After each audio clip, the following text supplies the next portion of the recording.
এ বৌমা, তুমি মুফতি সাহেবের মেয়ে হও, হাজি সাহেবের মেয়ে হও, তুমি যদি তোমার শ্বশুর শাশুড়িকে নিজের বাম্মার মতো ভক্তি শ্রদ্ধা করতে না পারো, তোমার মতো বৌমাও হলো জাহান্নামী।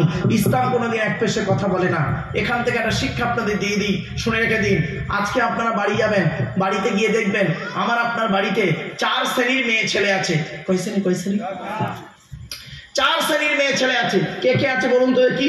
মা, বোন, মেয়ে আর বউ, তাই তো নাকি? যাদের মা মরে গেছে মিটে গেছে, যাদের মেয়ের বিয়ে হয়ে গেছে, যাদের বোনের বিয়ে হয়ে গেছে বাদ দিয়েছি, কিন্তু বউ যাদের মরে গেছে তাদের কথা বাদ দেন, যাদের বউ বেঁচে আছে তাদের সম্পর্কে বলছি, শুনে নিন। মা, বোন, মেয়ে, বউ, এই 4 শ্রেণীর মেয়ে ছেলে আপনার আমার বাড়িতে আছে। আজকের আপনি বাড়িতে গিয়ে কি করে বুঝবেন আপনার মা, বোন, মেয়ে, বউ জান্নাতি না জাহান্নামী? কি করে বুঝবেন? তাহাজ্জুদের নামাজ পড়ে না, রমজান মাসে রোজা রাখে না, এইটা দেখেই বুঝবেন। হ্যাঁ, এইটা দেখেই বুঝবেন।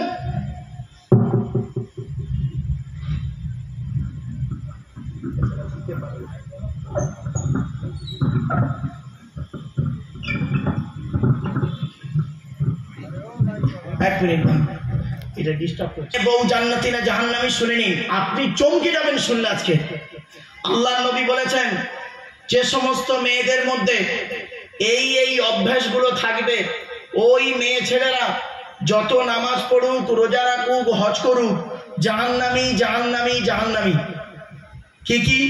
1 নম্বর নবীজি বলেছেন যে নারী তার স্বামীর সঙ্গে যখন কথা বলে, মেজাজ দিয়ে কথা বলে, ওই নারী যত নামাজ পড়ুক, রোজা রাখুক, জাহান্নামী।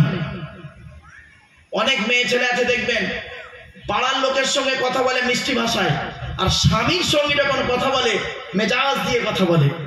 খবরদার মায়েরা বোনেরা, আপনাদের আমি অনুরোধ করে বলে যাচ্ছি, খবরদার কোনোদিন নিজের স্বামীর সঙ্গে কোনোদিন মেজাজ দিয়ে কথা বলবেন না। আপনার নামাজ, রোজা, ইবাদত, বান্দেগি নষ্ট হয়ে যাবে। বাস্তব বলছি, আপনি হজ করে আসুন, আপনার হজ কবুল হবে না। 1 নম্বর নবীজি বললেন ওই নারীদের প্রতি জাহান্নাম যে নারী তার স্বামীর সঙ্গে যখন কথা বলে মেজাজ দিয়ে কথা বলে। 2 নম্বর, ওই নারীর প্রতি জাহান্নাম, ওই নারী জাহান্নামায় যাবে যে নারী স্বামীর দুর্নাম বদনাম অন্যের কাছে করে বেড়ায়। আমার মা বোনদের বলছি, মায়েরা বোনেরা, খবরদার আপনি স্বামীর দুর্নাম বদনাম তৃতীয় কোনো ব্যক্তিকে বলবেন না। 3 নম্বর, ওই মেয়েদের প্রতি জাহান্নাম যে মেয়ে ছেলে স্বামী থাকা সত্ত্বেও অন্য পুরুষের সঙ্গে পরকীয়ায় লিপ্ত হয়। ভাষা বুঝতে পারলেন? অনেক মেয়ে ছেলে এমন আছে, স্বামী রয়েছে, স্বামী থাকা সত্ত্বেও অন্য পুরুষের সঙ্গে, যুবক ছেলে বা অন্যান্য ছেলেদের সঙ্গে অবৈধ সম্পর্কে লিপ্ত। ওই নারী জাহান্নামী, আল্লাহর গজব পড়বে, 100% জাহান্নামী নারী। এরপরে বলা হয়েছে ওই 4 নম্বর, ওই নারী জাহান্নামী যে নারী বিনা কারণে স্বামীর বিছানা ছেড়ে দিয়ে অন্য বিছানায় রাত কাটায়। ভালো করে বুঝে নিন, এইটা বেশিরভাগ নারীর মধ্যে হচ্ছে এখন। স্বামীর বিছানা ছেড়ে দিয়ে অন্য বিছানায় যে নারী রাত কাটায়, ওই নারীর প্রতি আল্লাহর গজব। এজন্য মা বোনদের বলে যাচ্ছি, খবরদার স্বামীর বিছানাকে ত্যাগ করবেন না। মনে রাখবেন, আপনার বাপ আজ আছে কাল নেই, ভাই আজ আছে কাল নেই। ভাই, বাপ, মা, ভাই, বোন এরা আপনার স্বার্থের জন্য থাকবে বিয়ের পর, এটা মনে রাখবেন। ভালোবাসে না নয়, আছে খুব কম, চলো।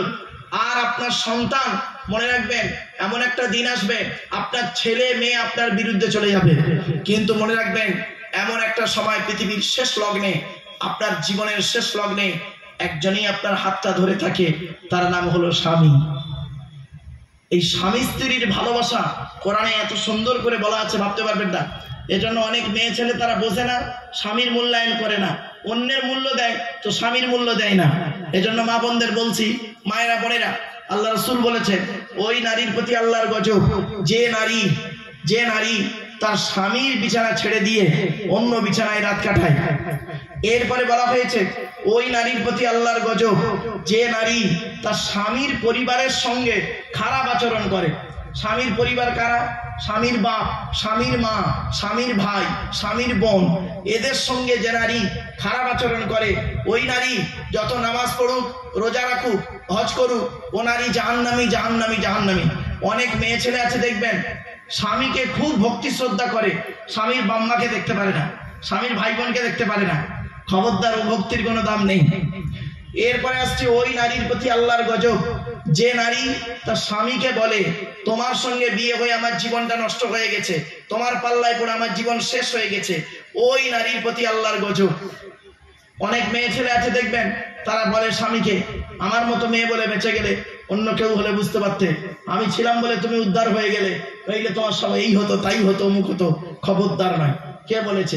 তোর জায়গায় অন্যের আরো ভালোই হতো। রাগ করবেন না, হয়তো আমরা বলে দিচ্ছি এরকম। আমার বাপেরা বাস্তব কথাটাই বলছি, চলেন। তাই আল্লাহ রাব্বুল আলামিন বললেন, ইয়া আইয়ুহাল্লাযীনা আমানু, হে ঈমানদার বান্দাগণ, লা তুকদ্দিমু বাইনা ইয়াদাইল্লাহি ওয়া রাসূলিহি, আল্লাহ এবং নবীর আগে বেড়ে যাবে না। ওয়াত্তাকুল্লাহ, তোমরা আল্লাহকে ভয় করো। ইন্নাল্লাহা সামিউন আলীম, নিশ্চয়ই আল্লাহ রাব্বুল আলামিন সবকিছু জানেন, সবকিছু শোনেন। এর পরের আয়াত, দ্বিতীয় আয়াতটা শুনুন, একটা মজার ঘটনা আছে, ঘটনাটা আগে বলি শুনুন। আল্লাহর নবী একদিন বসে আছেন, ডান দিকে আবু বকর সিদ্দিক রাদিয়াল্লাহু তাআলা আনহু বসে আছেন, আর বাম দিকে হযরত উমর ফারুক রাদিয়াল্লাহু তাআলা আনহু বসে আছেন। এখন এলাকার কিছু মানুষ এসেছে যে একজনকে গ্রামের লিডার বানাতে হবে, নেতা বানাতে হবে। তো এখন আবু বকর একজনের নাম বলছে, হযরত আবু বকর সিদ্দিক রাদিয়াল্লাহু তাআলা আনহু একজনের নাম প্রস্তাব করেছে, আর হযরত উমর করেছেন কি ওই গোত্রের আরেকটা লোকের নাম প্রস্তাব করেছে।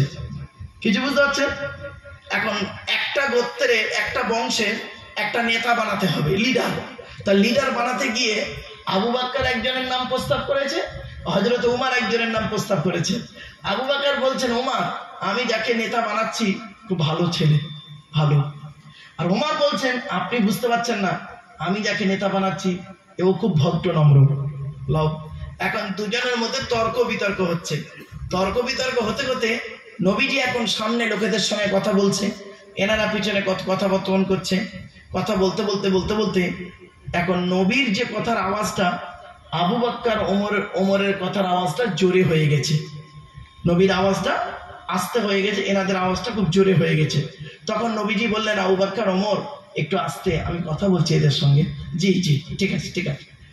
আবার কিছুক্ষণ চুপ করে আবার তর্ক বিতর্ক শুরু করেছে, আবার সেই কথার আওয়াজ জোরে হয়। এইভাবে নবীজি একটু কষ্ট পেলেন। তখন আল্লাহ পাক এই দ্বিতীয় আয়াতটা নাযিল করলেন। এখান থেকে একটা মারাত্মক শিক্ষা আছে, শুনে নিন আল্লাহ পাক কি বলছে দেখি। ইয়া আইয়ুহাল্লাযীনা আমানু লা তারফাউ আসওয়াতাকুম ফাওকা সাওতিন নবী ওয়ালা তাযহারু লাহু বিল কওলি কাযাগরি বাউদিকুম লিবাউদিন আন তাহবাতা আমালুকুম ওয়া আনতুম লা তাশউরুন। এর বাংলা মানেটা শুনলে চমকে যাবেন। হে ঈমানদার বান্দাগণ, লা তারফাউ আসওয়াতাকুম ফাওকা সাওতিন নবী, তোমাদের গলার আওয়াজটাকে জোরে করো না, নবীর গলার আওয়াজের থেকে তোমাদের গলার আওয়াজটাকে জোরে করে বলো না। যেমন তোমরা নিজেদের মধ্যে জোরে জোরে কথা বলো, ওই রকম নবীর সামনে জোরে জোরে কথা বলো না। যদি তোমরা এইরকম ব্যবহার করো, আনতাহবাতা আমালুকুম, তোমাদের আমলগুলো সব সর্বনাশ হয়ে যাবে। ওয়া আনতুম লা তাশউরুন, তোমরা তা অনুভব করতেও পারবে না। আচ্ছা, এই আয়াতটা পড়লাম, বাংলা মানে করলাম, এর দ্বারা কি বুঝলেন? মারাত্মক শিক্ষা। এখান থেকে এটাই শেখা গেল, জ্ঞানী লোকের সামনে মূর্খ লোক তুমি চুপ করে ভদ্রভাবে বসে থাকো, চিৎকার চেঁচামেচি করতে যেও না। বড় লোকের সামনে ছোট লোক যখন কথা বলবে তখন ভদ্রতার সঙ্গে কথা বলবে। বাপের সামনে ছেলের গলার আওয়াজ কোনোদিন জোরে হবে না, ঠিক না ঠিক? শুধু তাই নয়, শিক্ষকের সামনে ছাত্রের গলার আওয়াজ কোনোদিন জোরে হবে না, মালিকের সামনে কর্মচারীর গলার আওয়াজ কোনোদিন জোরে হবে না। কিছু বুঝতে পারছেন? ঠিক তদ্রূপ বাবা, পীরের সামনে হাক্কানি পীর, চিটিংবাজি পীরেদের কথা বলিনি বাবা, ফট্ট ইন্ডিয়া চিটিংবাজি পীর, হ্যাঁ, ওই নোংরা পীরেদের কথা আমি খুব ঘৃণা করি। অরিজিনাল যে হাক্কানি পীর সত্যিকার একজন আল্লাহর ওলি, তাদের কথাই বলছি। হাক্কানি পীরের সামনে মুরিদের গলার আওয়াজ কোনোদিন জোরে হবে না।